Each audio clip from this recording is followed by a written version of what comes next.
तरावी की हकीकत और ज़रूरत। तरावी की हकीकत और नबी करीम सल्लल्लाहु अलैहि वसल्लम की सुन्नत।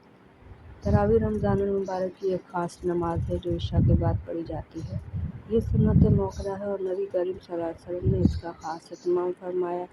तरावी दरअसल क़यामुल लैल की इबादत का हिस्सा है और इसका मकसद रमज़ान में ज़्यादा से ज़्यादा कुरान सुनना और अल्लाह की क़ुर्बत हासिल करना है।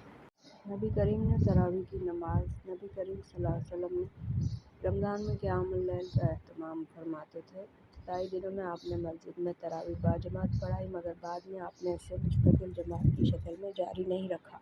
नबी करीम ने 3 रातों तक तरावी की जमात करवाई, फिर चौथी रात को नहीं आए। सहाबा ने पूछा, आपने फरमाया, मुझे डर हुआ कि कहीं ये तुम पर फ़र्ज़ न कर दी जाए। इसका मतलब यह नहीं कि नबी ने तरावी को सुन्नत के तौर पर रखा, फ़र्ज़ नहीं बना।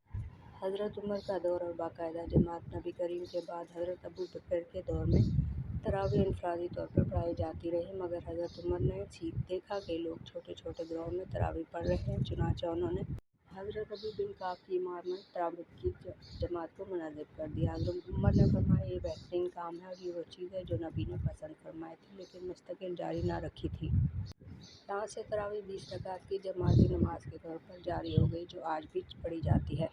तरावी की तादाद 8 रकात या 20 रकात है। नबी करीम ज़्यादातर 8 रकात पढ़ते थे, मगर आपकी तहज्जुद और क़याम की नमाज बहुत तवील होती थी। हज़रत उमर के दौर में सहाबा ने 20 रकात नमाज तरावी का एहतमाम किया, लिहाजा कोई भी तादाद 8 या 20 पढ़ना जायज़ है।